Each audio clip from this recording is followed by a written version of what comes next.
इसका उद्देश्य न केवल फिजिक्स में, केमिस्ट्री में आपके एसएसटी को भी समझने में उतना ही मदद करता है। एसएसटी के भूगोल और आपका से जुड़ा हुआ एक क्वेश्चन इससे बनाते हैं। मुख्य चैप्टर का नाम है ऊर्जा के स्रोत, सोर्स ऑफ एनर्जी। सर्वप्रथम हो जाएगा कि ऊर्जा क्या होती है, तो कार्य करने की क्षमता को ऊर्जा कहते हैं। इसका ऐसा ही मात्रा क्या होता है, जूल, जिसे लोग जे से निरूपित करते हैं। ऊर्जा के कई प्रकार होते हैं, जैसे गतिज ऊर्जा, स्थिर ऊर्जा, सौर ऊर्जा, पवन ऊर्जा, उष्मीय ऊर्जा, प्रकाश ऊर्जा, यांत्रिक ऊर्जा, विद्युत ऊर्जा। इस प्रकार से ऊर्जा के कई प्रकार होते हैं और ये जो ऊर्जा के प्रकार होते हैं ये हमें ऊर्जा को अनेक रूप से प्रयोग करने में हमारी मदद करते हैं।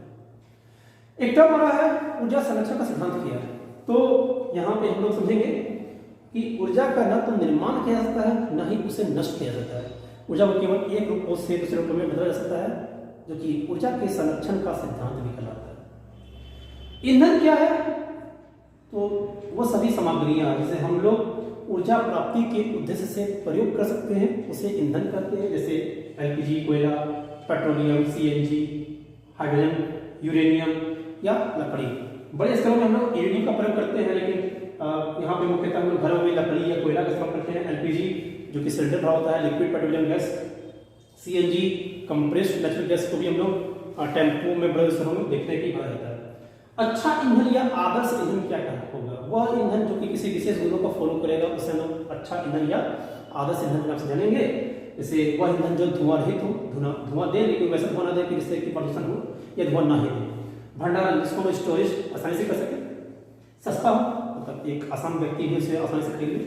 परिवहन आसान हो, जिसे एक स्थान से सेकंड स्थान तक ले जाना भी आसान हो जाए।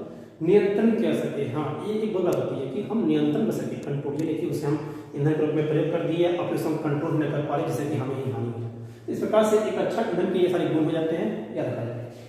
ऊर्जा के परंपरागत स्रोत क्या होते हैं, इसको एक और टॉपिक से कहता है कि जीवाश्म ईंधन क्या होता है। फिर कहता है कि अनवीकरणीय स्रोत, सभी की मुख्य केंद्र बिंदु कोयला, पेट्रोलियम और प्राकृतिक गैस होता है। तीनों का परंपरागत, जीवाश्म या अनवीकरणीय। लेकिन परिभाषाएं अगर मिल जाएंगी तो हम अलग रूप से परिभाषा देंगे। पहला, इसमें काफी सदियों से हम प्रयोग किया जा रहा है, उसे परंपरागत कहेंगे। जीवों के अवशेष से जो प्राप्त होते हैं उसे जीवाश्म के रूप में कहे जाएंगे, और वह जिसका पुनर्पूर्ति संभव न हो उसे हम लोग अनवीकरणीय कह जाएंगे। लेकिन तीनों के लिए आप कोयला, पेट्रोलियम और प्राकृतिक गैस के उदाहरण को स्पष्ट रूप से देख सकते हैं, और ये डीबीआई आता है। एक टर्म आ रहा है जल विद्युत संयंत्र, तो यहाँ पे एक छोटा सा फिगर ग्राफ में बताया गया है, और देख सकते हैं कि यह एक काफी ऊंचाई पर पानी को स्थिर किया गया डैम बना के, जिसमें अब उसके बाद यहाँ से खोला जाएगा तो ये पानी नीचे गिरेगा, जो कि टरबाइन से होकर जाएगा, जिससे कि विद्युत ऊर्जा की प्राप्ति होगी। होता क्या है इसमें, तो जैसे ही जब यहाँ पे स्थिर रहता है पानी, तो स्थिर ऊर्जा के रूप में जमा होता है, और जैसे ही टरबाइन खोलते हैं पानी में गति आता है। जब गति आता है तो क्या बनता है, गतिज ऊर्जा। और गतिज ऊर्जा जब टरबाइन घुमाता है तो बनता है यांत्रिक ऊर्जा, जो वापस से विद्युत ऊर्जा में परिवर्तित करने में मदद करता है। तो ऐसे भी याद रखना है कि टरबाइन का उपयोग होता है यांत्रिक ऊर्जा को विद्युत ऊर्जा में बदलने वाला एक यंत्र। जल विद्युत के लाभ क्या होंगे, हानियां क्या होंगी, तो लाभ है कि इसका भंडार असीमित है, कम मात्रा में जल हमारे पास है, जैसे कि हम इसको प्रयोग कर सकते हैं। और एक प्रदूषण रहित है, किसी प्रकार का प्रदूषण हमें देखने को नहीं मिलता है। हानि क्या होगा, बाढ़ की समस्या आती है, पानी काफी ज्यादा बढ़ जाने पर आसपास के इलाकों में आपकी बाढ़ की समस्या होती है, और पर्यावरण असंतुलन बनता है। क्योंकि हम प्रकृति की चीजों को अपने द्वारा नियंत्रित कर रहे होते हैं, तो प्राकृतिक असंतुलन घटना हमें स्पष्ट रूप से देखने को मिल जाती है। आगे आते हैं, बायोगैस संयंत्र क्या होता है, तो मानव के जो अवशिष्ट होते हैं, जंतुओं के अवशिष्ट होते हैं, मल मूत्र गोबर, उसके बाद पेड़ पौधे से जो होते हैं उसे जमीन के अंदर गाड़ दिया जाता है। गाड़ने के बाद एक बायोगैस संयंत्र का निर्माण किया जाता है। एक तरफ से डाल के सेकंड तरफ से खाद के रूप में निकाला जाता है। जो गैस तैयार होता है उस गैस को पाइपलाइन के द्वारा हम लोग ईंधन के रूप में प्रयोग कर सकते हैं, जो कि बायोगैस संयंत्र के रूप में जाना जा सकता है। और इस बायोगैस संयंत्र का जो मुख्य अवयव होता है मीथेन होता है, इसका सूत्र होता है CH4। पवन ऊर्जा क्या है, तो पवन जब चलता रहता है, लगातार बहता रहता है, वायु संसाधन के रूप में हमारे पास उपलब्ध है। जब उसे हम उसके द्वारा प्राप्त गतिज ऊर्जा को जब हम टरबाइन के द्वारा जो पवन चक्कियों को लगा के क्या करते हैं कि उसकी ऊर्जा को हम लोग विद्युत ऊर्जा में बदलते हैं, तो इस प्रकार से वायु पवन ऊर्जा संयंत्र का निर्माण होता है। एक चीज याद होता है कि टरबाइन चलाने के लिए कम से कम हवा की चाल 15 किलोमीटर प्रति घंटा होनी आवश्यक होती है। ऊर्जा की गैर परंपरागत स्रोत क्या है, यहाँ पे लोगों ने परंपरागत स्रोत, यहाँ में गैर परंपरागत स्रोत। वर्तमान समय में वैज्ञानिक पद्धतियों के द्वारा भिन्न भिन्न प्रकार के क्षेत्रों में हम ऊर्जा को तैयार कर रहे हैं, अलग तरीके से तैयार कर रहे हैं, जो कि ऊर्जा की गैर परंपरागत स्रोत है। जैसे पवन ऊर्जा को, सौर ऊर्जा को, भूतापीय ऊर्जा को, ज्वार भाटीय ऊर्जा को, या नाभिकीय ऊर्जा को हम लोग जा सकते हैं। ऊर्जा के नवीकरणीय स्रोत, तो नवीकरणीय अविकरणीय का उल्टा रूप हो जाएगा कि जिसका भंडारण असीमित हो, जिसकी पावर पूर्ति कर सके हो।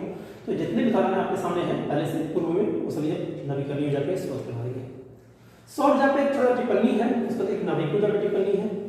तो सौर ऊर्जा क्या होगी? सूर्य के विकिरणों की ऊष्मीय प्रभाव, जब सिलिकॉन जैसे इस धातुओं के द्वारा ऊर्जा के रूप में जो संतुलित की जाती है और पुनः उसकी विद्युत ऊर्जा की प्राप्ति कहती है, तो वह सौर कुकर, वो ऊर्जा होता है वो सौर ऊर्जा कहलाता है। सौर कुकर में समतल दर्पण का प्रयोग किया जाता है, ठीक है। उसके बाद आते हैं नाभिकीय ऊर्जा। तो नाभिकीय ऊर्जा क्या हो गया?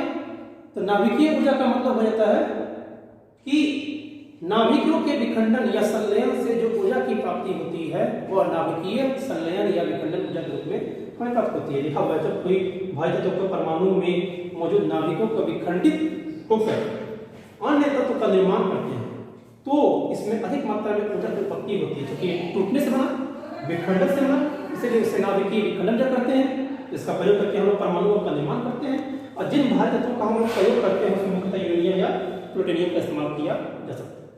नाभिकीय संलयन क्या होता है? तो नाभिकीय संलयन होता है कि अति उच्च ताप पर जब छोटे छोटे नाभिक तत्वों के नाभिक आपस में संयोग करते हैं तो संयोग करने से एक नए तत्व का निर्माण होता है, काफी अधिक मात्रा में ऊर्जा की प्राप्ति होती है, तो नाभिकीय संलयन कहलाती है। और नाभिकीय संलयन का मुख्य उदाहरण हमारे पास सूर्य है। पूछता है यहाँ पे कि सूर्य में कौन सी विक्रिया होती है या हाइड्रोजन बम में कौन सी विक्रिया होती है, तो वहाँ पे नाभिकीय संलयन विक्रिया कहते हैं। और मुख्यतः इसमें हाइड्रोजन और हाइड्रोजन मिलते हैं और हीलियम का निर्माण होता है और काफी अधिक मात्रा में ऊष्मा की प्राप्ति होती है, इसलिए इसे नाभिकीय संलयन विक्रिया नाम देते हैं। और अगर दोनों में कंपेयर करने बोले कि नाभिकीय विखंडन और नाभिकीय संलयन में कौन ज्यादा खतरनाक होता है, तो हम कह सकते हैं कि नाभिकीय संलयन जो होता है वो अधिक खतरनाक होता है। इस प्रकार से हम लोग ऊर्जा के स्रोत और उनके परंपरागत और गैर परंपरागत ऊर्जा के बारे में ज्ञान जाना। आपको ये चैप्टर काफी ज्यादा मददगार साबित होगा। धन्यवाद।